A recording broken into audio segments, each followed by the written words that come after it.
I'm really thrilled, Tammy, to welcome you onto the 47-minute webinar today. And so if you don't already know Tammy Zonker, I'm not going to tell you everything about her. I'm just going to tell you a few things. Number one, she has brilliant insights. You're going to want to listen up. Number two, she is a graceful advisor. And for me, when I think about a picture of Grace, you're looking at her right now. That's Tammy. She's warm, she's engaging, she's persuasive, and I'm so happy to welcome my friend, Tammy Zonker, to today's 47-minute webinar. Tammy?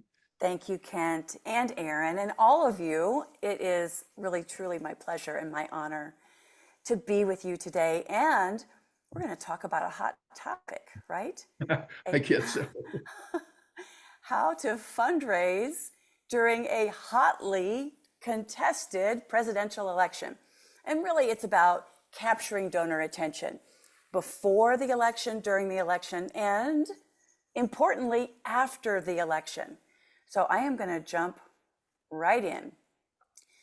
Ultimately, like, here are the learning objections, right? To understand the impact that presidential elections typically have on charitable fundraising, on people giving, and to make certain that you leave this 47 minutes or my 25-minute portion of it really equipped. You feel empowered and equipped to maximize fundraising regardless of the type of mission that you have, regardless of who wins or loses this presidential election. And I want you to feel equipped to prepare now for what will happen, like the post-election fundraising opportunities. I'm going to start with a fun little quote that I found. I don't know who said it. It was unattributed, but the quote is, George Washington is the only president who didn't blame the previous administration for his problems. Now, I just gave this to an international audience, and I had to remind them that George was our first president. All right, so here's some great information. You know, we kind of worry. We worry as fundraisers that we are competing with presidential or political contributions. So it's important to know, like, what is the history? What is the impact of presidential elections on giving? So charitable giving increased in 9 of the last 10 presidential elections. And the only exception was during the big recession. That was the only time that charitable giving decreased during a presidential election year. Political giving spikes as a percentage of total giving, like especially after a campaign, if your candidate didn't win, but then it always levels out after that. And we're going to talk more about that data and give you some examples and some insights.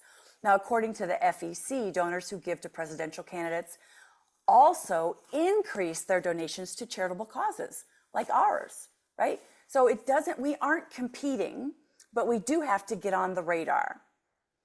All right, so there was an article, I don't know if any of you saw it, it was published in the July 5th Chronicle of Philanthropy. So what was that, last week? Yeah. Oh no, last month. Yeah. And so here's some good data. People who give between $1,000 and up to $10,000 annually are interested in the causes they support and political campaigns, according to this Chronicle survey. And not either or. 30% of people under the age of 45, probably Aaron, you're under 45. Lots of you are. I am not. And 32% of people with household incomes over $100,000 said they too were interested in giving to both political campaigns and charitable causes that are close to their heart. And 14% of the people who took the survey say they are so turned off by being inundated with emails and phone calls and television commercials and all the ways that political campaigns reach into our lives. And frankly, they're kind of turned off by the negativity of the campaigns as well. And so they've just started shutting them out. So maybe they'll be opening fewer emails. Maybe it won't be as hard as we think, or any harder than usual, to capture their attention. Now, here's the thing. Everyone, pay attention to this. If you are a 501c3 tax status organization, You are prohibited from endorsing or opposing candidates, Turned up. making campaign contributions, or engaging in partisan activities. Now, a lot of people are surprised, like, oh, I didn't know. And I know the other organizations or my church, they have lots of opinions about political candidates. Well, we are not allowed to take sides, but we are allowed to inform and educate. So I'm going to give you some of those distinctions. But I want you to be sure, if you're a 501c3, that you don't come out and make this grand endorsement, because that would actually jeopardize your tax status as a nonprofit. All right, so there are a lot of you who are neutral causes. Like, your cause isn't conservative, it isn't progressive or liberal, it's just neutral, right? So you are Switzerland.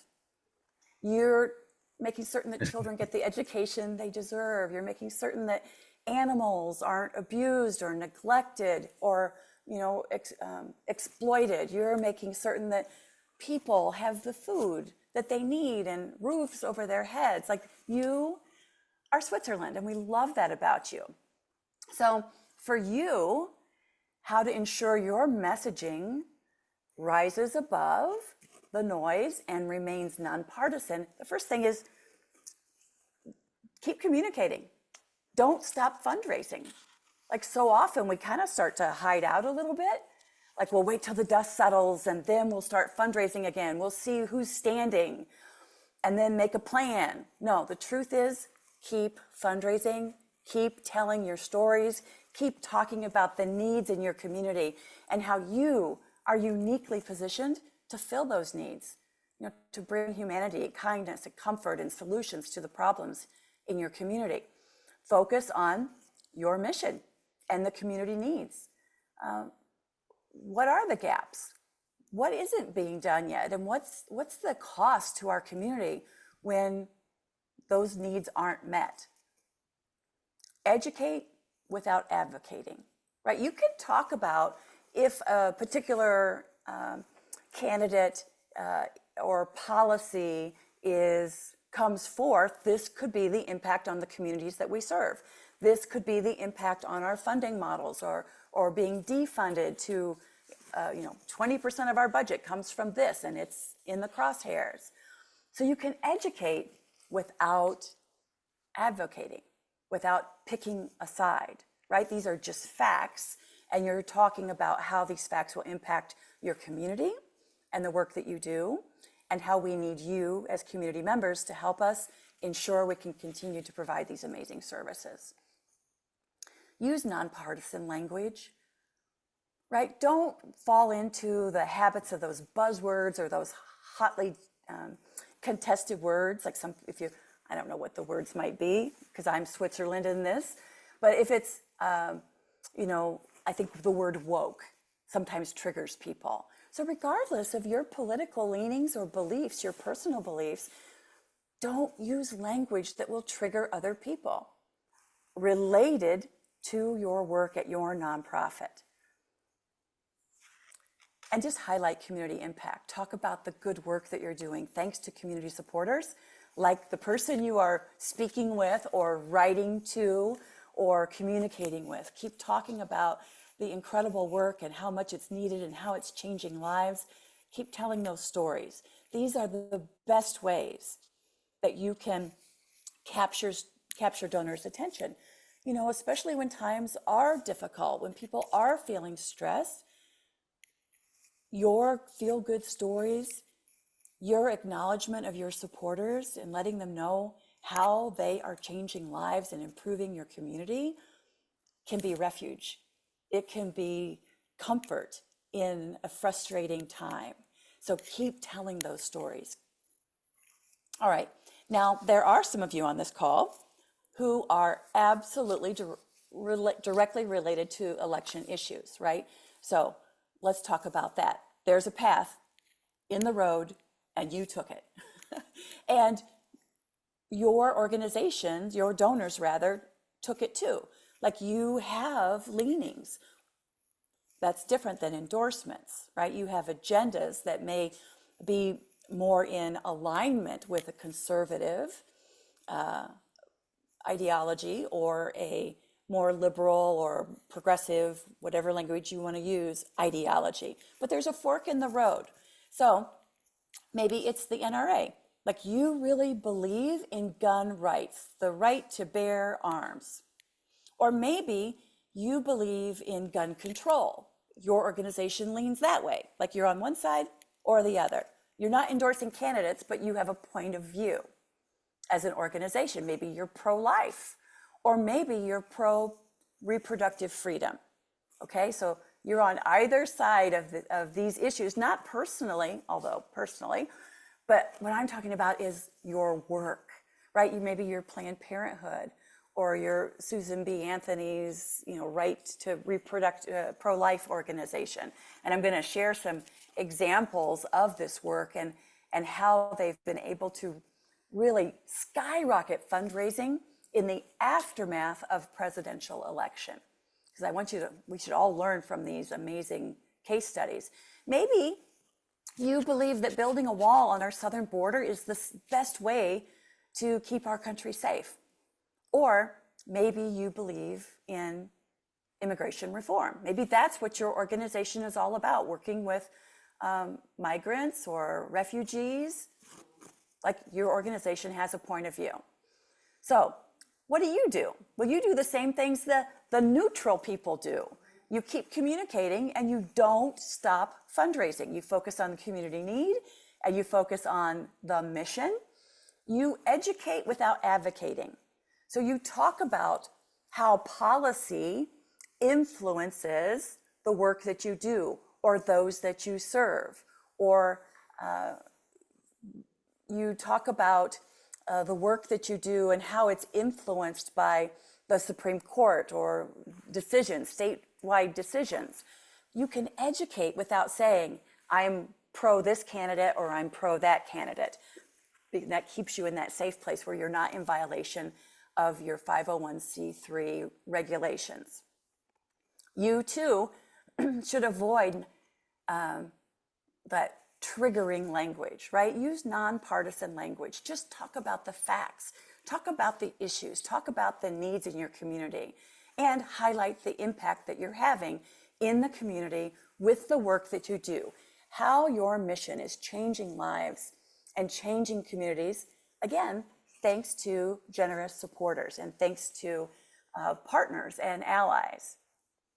And again, it's really important for all of us, regardless of whether we are Switzerland personally, which I don't really have anyone in my life who's Switzerland, but I have lots of people who are pro this candidate or lots of people who are pro that candidate.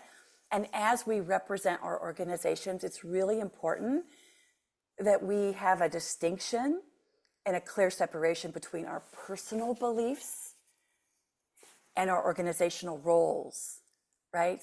Because again, we are representatives of our organizations, and we want to make certain that we don't put our organization in jeopardy of violating the tax regulations of being a 501c3. We cannot take sides. So keeping your personal beliefs separate from your organization beliefs is one of the ways that you can accomplish that. All right. Tiptoeing through these little landmines, right? That's the nature, that's the whole point of this session. All right, so let's talk about policy implications. We can talk about that. That's about educating, not picking sides. If this candidate or if this Supreme Court leans down this path, these are the policy implications that will impact our community, that will impact our ability to do our work, to fulfill on our mission, regardless of which ideology our mission most closely aligns with. So we can talk about policy implications. We can talk about the likely impact on charitable giving or federal or state funding and how that will impact positively or potentially negatively the work that we do and the funding we need to do that important work. We can advocate, we can raise awareness about issues, community issues, policy issues without picking a candidate. We can talk about community impact, and We can also talk about the emotional and social impact of these really high emotion, intense times. We can talk about how it's affecting our staff, how it's affecting our volunteers, how it's affecting our supporters, and certainly, above all else, how it is affecting those communities, people in the communities that we serve, right? It's hard. It's hard on people. So talking about the emotional and social impact, sharing stories, is a way to talk about the impact and how to have meaningful and thoughtful, kind conversations in our communities and with our probable donors or current donors about why they're needed and what we are going through as an organization. What are the barriers or the opportunities that this current political environment presents to us that we can either maximize or that we have to overcome? All right, so I want to talk through a few case studies. So we've talked about like what you can do before and during. That's where we are right now. The before and during a presidential election. Now, come November 6th, we will be post-election. And so what will you do to maximize giving to your cause, regardless of who was elected president? So we're going to talk about post-election reactionary giving. All right. A great report. You can download it for free. It was published by CCS Fundraising. They had generated what was called the Philanthropic Landscape Report, and they say donors may be more inclined to donate to causes associated with the losing candidate's party following a presidential election. So if your candidate does not win, there is maximized fundraising opportunity, especially if you are one of those causes that is counter to the elected president or is in alignment with the presidential candidate that was not elected. So let me give you some examples because the stories make everything come to life. We know that better than anyone. So first facts, on average, nonprofits associated with the opposite political ideology of the winning candidate saw an increase of almost 58% in contributions compared to the prior year. So there is really big fundraising opportunity there. Increased voter turnout tends to also correlate to an increase in the number of donors giving. And that will be a really interesting thing to see in retrospect because we know that U.S. household giving has been on a pretty steady decline for the past decade. 25% of the respondents in this survey conducted by the Chronicle of Philanthropy said that they have given to charities immediately following an election. And people under age 45 are 5 times more likely to donate in response to an election than donors who are 65 or older. All right, so, let me just get my notes because I want to make certain to share these stories accurately with you in all the right numbers. Almost there. Okay. Okay. So here you see, obviously a pro-life protest. So within 2 months of a conservative majority of the justices on the Supreme Court in indicating an openness to dramatic new restrictions on abortion, money poured into the anti-abortion group Susan B. Anthony. In fact, the organization secured $20 million in pledges and contributions, which is 5 times more than they normally raised at the onset of an election year.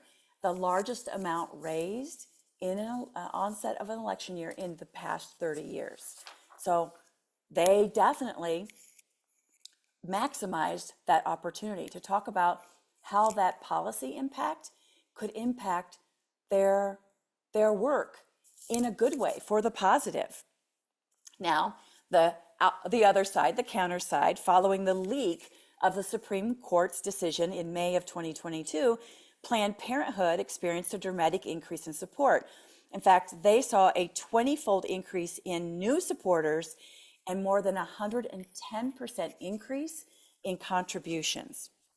So, as is most of this reactionary giving, or what's also frequently referred to as rage giving, organizations don't sustain that, right? It is an emotional response, typically from smaller donors, $5 donors, $10 donors, first-time donors. But they're giving as a reaction, as a response to something that was upsetting to them, whether it was the election result or a Supreme Court decision or a local state decision. They want to respond and somehow feel like they've made action. And with the onset and the growth in online giving, that is an easy way to take action fast and even modestly at $5 or $10, but it really adds up to make a difference. And in the example, in this case, a 20-fold increase in fundraising. All right, rage givers were also behind the big wave and spike of donations to the ACLU after President Trump's administration introduced the Muslim ban. In just 1 week, they raised over $24 million. All right, so that's maximizing that window of opportunity. Another example, in 2018, there's an organization on the southern border of Texas called RAICES, RAICES. It's the Refugee and Immigrant Center for Education and Legal Services. And they received over $20 million in online donations, mostly through a Facebook fundraiser. So they had put a Facebook fundraiser like, help us raise $1,500. And they raised over 20 million, right? Amazing. So what will you do? If whichever, regardless of the candidate, whoever gets elected, how can you, are you in a position to maximize reactionary fundraising? And what can you do now to plan for that? All right, George Floyd, right? Another example, the Minnesota Freedom Fund raised over 30 million in just 2 weeks in 2020 following the murder of George Floyd. And then it plunged, right? So only 51%, there was a 51% decrease in donation volume that summer following his death, his murder. So again, there's a spike and then a plunge. And the reason I keep sharing that and emphasizing that is because I know how it works at nonprofit organizations. So let's just say that you had a $20 million spike because of something, a Supreme Court decision, a presidential election outcome.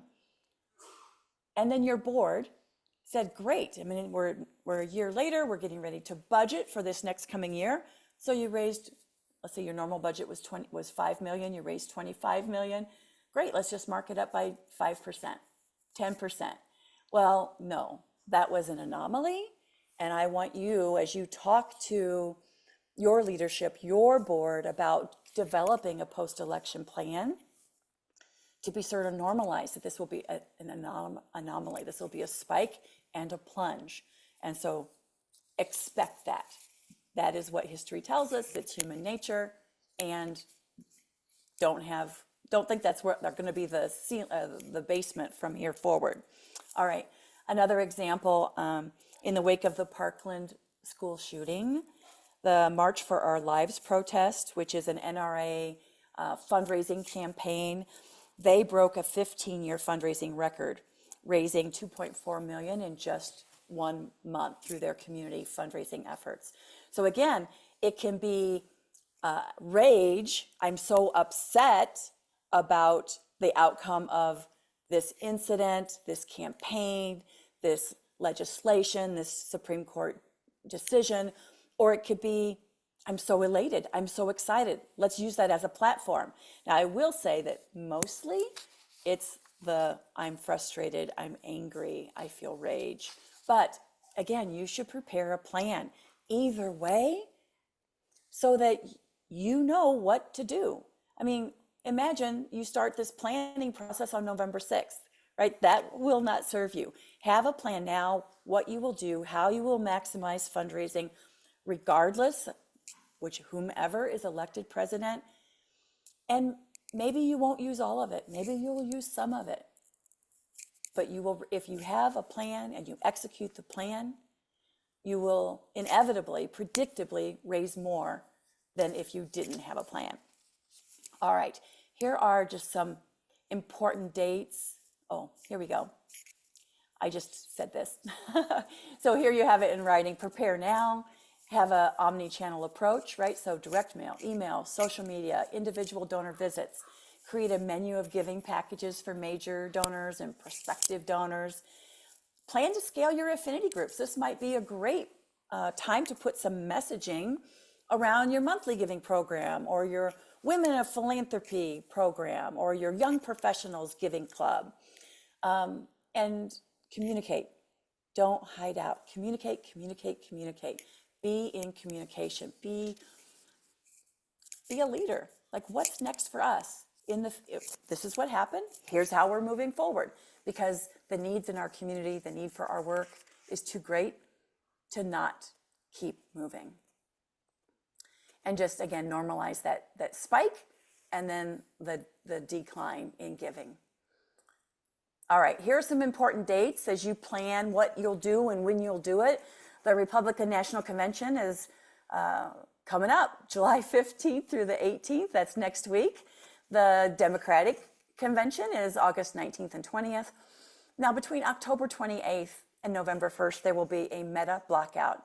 And you can Google that. You can go into AI and ask, what is the Meta blackout and what should I do about it? But essentially, it's when Facebook will suppress ads and posts that have a political topic or nature to them, so as to reduce foreign influence on our elections or unethical influence on our elections. So be cautious of that. Don't do your main Facebook ads during that time or your posts. And then, of course, November 5th is Election Day. And the 6th will be how we respond. All right, and this is the last thought. Vote. Your vote matters. Please, please vote. All right. Wow. Mr. and Mr. Stroman, I turn it back to you. Well, Tammy, I don't think you ran out of material before you ran out of minutes. And this is all really, really good, rich content. We did reserve a couple of minutes if somebody has any specific questions. This is our shot at Tammy. And I only have one complaint, Tammy. What's that? Well, so, we're going to share our top takeaway. I don't have one top takeaway. I have three of them and probably even more than that. But before we get to that, anybody have a question, feel free to put it in the chat box. We'll monitor that, or if you want to raise a hand and we can take it audible. Esther. Yeah, I have a thank you. This is very great material. I'm interested. We have a mayoral race happening right now in San Francisco, and there's a nonprofit angle in some of the political debates that are happening right now, because there's just been like story after story in the media outlets about like nonprofits that are corrupt, that are doing bad things with government funds, city funds, and hardly any like positive stories about. So this like it's both the just the media, the way the media is what they're choosing to spotlight, because bad news is always gets all the clicks.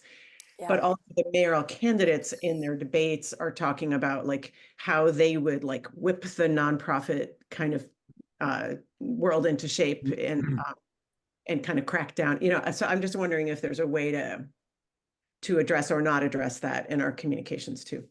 Yeah, it's a great question, Esther, and I'm sorry that you're experiencing that in your community. I mean, my take is always communicate. Here's what we're doing. Here's how we ensure integrity. Here are our policies. Here's our track record. And in fact, there's a new release of the Edelman Trust Barometer. They just, and it talks about, it's a big survey, of Americans, and the feedback is like trust in nonprofits is beginning to increase, right? Oh, And actually, the trust in the media is decreasing. ah, okay. And so I would just pull on a couple of those stats. Like, you used to trust media and corporations more than you trusted nonprofits, but more recent professional research that's been done says otherwise. Mm. So you could use that and do an op-ed. I would get on some radio programs. I would definitely have my voice heard and share the positive work that, at least the one that the work that your organization or you and your partners are doing. You know, it is a shame when like one story or a bad apple, so to speak, kind of takes us all down or someone runs with that. It's unfortunate. It's so frustrating because there's so many nonprofits that are like transparent and doing the work, and we never get in the news. So Yeah, really good advice, Tammy. Thank you. Maybe one more question. Anybody else have a burning question for Tammy? Yeah, I'll ask a question. And there was one little bullet that I saw but got skipped over. But is there any strategy on taking some of those spiked donors and turning them into long-term donors? It's really good. Most of those first-time givers never give again. And even in a non-election year, we know from the Fundraising Effectiveness Project commissioned by AFP that we only retain about 20% of our first-time donors anytime, not even a non-election year, not even reactionary fundraising. So, Aaron, it's a great question. And I would go back to the same strategies of how we retain and engage first-time donors or any donor. Gratitude, like sincere gratitude, thanking people. Jerry Panish used to say you need to thank people 7 times. And it doesn't mean thank you, thank you, thank you, thank you, right? It's a handwritten note. It's a phone call from a board member. It's the gift, a timely and accurate gift acknowledgement letter, on and on. Reporting the impact, sharing the stories. And when I work with clients and we do like a fundraising effectiveness assessment, I see over and over again, donors at $1,000 and above annually have much higher retention rates than lower level donors, because they get more attention, they get more gratitude, they get the stories and the impact reports. And I understand that's because we don't have unlimited time. We'd love to treat every donor that same loving personal touch. But now, these days, with the advances in technology and automated email marketing and the ability to do variable print and variable communication, it's no longer dear friend, it's dear Tammy. I mean, we can personalize things in such a way that still give people that feeling of like they see me, they value me, I made a difference. That felt good, I want to do it again. So I know I'm preaching to the choir with Aaron and with Kent and probably with most of you. But I don't hear you saying to try to recreate rage in our donors to retain them. Yeah, let's know. Okay. We want more love, not more hate. Okay. Good idea. Yeah, that gets outsourced automatically, right? Hey, in just a moment, we're going to ask you, and some people have already started dropping top takeaways in your box, and we're going to focus on that in a minute. But Tammy, how can people connect with you and the robust services that you offer? Somebody wants to circle back around to Tammy Zonker. What's the best way to do that? You can go to my website, which is fundraisingtransformed.com. I also have a podcast. I'm the host of the Intentional Fundraiser podcast. You can follow along and get lots of great free insights. I have a lot of amazing guests, including Kent. Kent, you're going to be coming up in the next week or so, our conversation. And other great leaders like Seth Godin, like Nathan Chappell, who's, I think, one of the leading experts in using AI for fundraising. So I would say those are the best places. And LinkedIn, good old Tammy Zonker at LinkedIn. Thanks for asking. Well, we've got this common theme going here because Tammy is the intentional fundraiser. Aaron has a podcast, The Intentional Father, and my last book is The Intentional Board. So we got a theme going on here. I'm not sure what it is. Hey, what are some of the top takeaways, real quick? Drop them in the chat box, and I see some excellent ones. Somebody said, especially sharing with our board as to what to expect, spike and plunge. Yeah, great. And that was one of my top takeaways, Tammy, the spike and plunge. Chelsea said, be prepared and keep telling your story and sharing your mission. Stay focused and keep educating. Yes. And Esther, thanks for yours, to not be shy about continuing to communicate and fundraising during the next 5 months. Yeah. And when do we stop raising money? Never, right? Um, let's see. Gary's got a question. We'll real quick, Tammy, I'll give you a chance to reply. Would say to try and get your snail mail pieces out earlier, since a lot of companies will be getting political mail out first, since they have to pay up front. I guess that's an observation, not a question, but Gary, thank you for that. My top takeaway, in addition to one I already mentioned, one was leverage the reality toward the mission. Whatever happens, if that's not your mission, which for most of us, it's not our mission, don't turn our mission into that thing. Just leverage it, that reality towards your mission. And then, Tammy, you said it, I don't know how many times, but plan, plan, plan. Thanks for that emphasis. Aaron, is there one you want to feature before we move into the wrap-up mode? Well, I learned, I didn't know about the spiked giving after an election. If you know, if you're on the, what I'll say, the losing party, the party that didn't get elected, but that was very informative. And for me, it was just a little counterintuitive. You think people be sad, you know, the kind of, oh, let's just give up, woe is me. But that seems to be, it's a win-win for everybody. Either your party wins or your fundraising wins. So uh, not a time to slow down the fundraising, but be ready to amp it up. And I think that's great. Awesome. Thank you. Thank you all. What a joy. Yeah, thank you. Tammy, thank you. Aaron, what do we have coming up next? Well, if you want to be ready for that election, and specifically major gift donations, major gift solicitation, we have the Asking Academy coming up. It summits in October 15th and 16th. And this is designed for teams, not just staff, but volunteers. So those board members, the fundraising committees, we get people and in person and do an in-depth study on how to make those big asks. And while it's in October, the time to start signing up is now. So if we need to be talking about bringing a team, drop a line in the comment or message me. And of course, you can visit askingacademy.com. But that's one of our favorite events that we do. One of the few events that we hold outside of just the general consultation. So check out askingacademy.com or ask me about it, and we'd love to bring a team out. Speaking of the Intentional Board, our next 47-minute webinar is going to be featured by Kent Stroman. He's going to be telling us about our board practices, why your board doesn't work, and how to fix it. So if you haven't read the book, don't buy it yet. Come to the webinar, and then you'll want to buy it after that. So you'll get a little preview of the book, The Intentional Board. Great webinar to invite your board to. So if you're on the call and you're on the staff, share this with your board.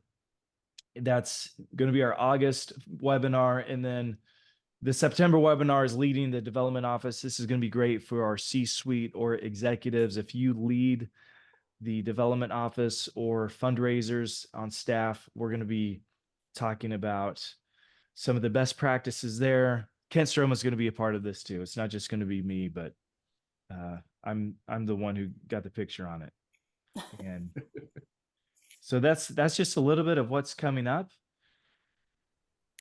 We want to thank everybody for taking some time out today. We do have a few more minutes before the 47-minute mark, but I'm going to stop sharing the screen here because we have a few more minutes. Just open up for any Q&A, whether on topic or with the election theme or not, but anybody want to pick Tammy's brain or maybe Kent's brain before we jump off the call here? I have a quick question. You mentioned the Meta blockout. If we're not sharing anything political, then why wouldn't we take advantage of that window in terms of posting fundraising messages? Are you suggesting that they'll suppress that too? They will, they have their algorithms.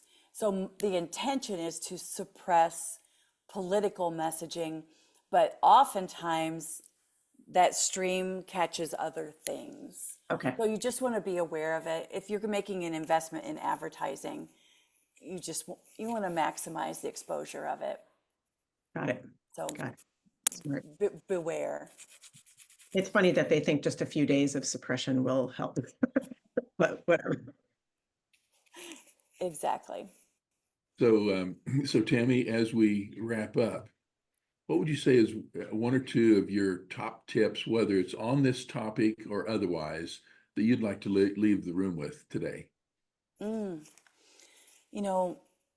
One of my beliefs is that we engage people, we engage donors as humans first, and then as donors second, right? So human first, donor second. And I have experienced time and time again with clients, and even as in my time as a fundraising practitioner, when we do that, donors feel truly appreciated, like really seen authentically, and not just like, well, I know she's really just here for the money. Because when we are just there for the money, they know it. Yep. They feel it. So humans first, donor second. And I think maybe they're a little cheeky, but when in doubt, tell a story. And tell There a you story go. that they want or need to hear. I'm a big fan of strategic storytelling.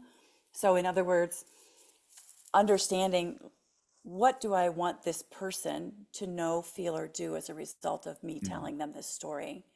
Not what story do I tell the best, what's my favorite story, but really, what do they need to hear to take the next logical action? Excellent. Yeah, great question, Kent. You should Well, have a podcast. there might be one in the future, but in the meantime, just want to wrap up by saying a great big huge thank you to you, Tammy, and I can't wait to see you again in person. I think maybe that's 2 months from now. Yeah. But do feel free to reach out to Tammy if you want to connect with her. I mean, I warned you in advance. She's excellent. She's really stimulated some thoughts and actions in my mind, and would love to welcome everybody back again next month for our next 47-minute webinar. And in the meantime, go out there, have some fun, and enjoy your summer, raise lots of money. We'll see you next time.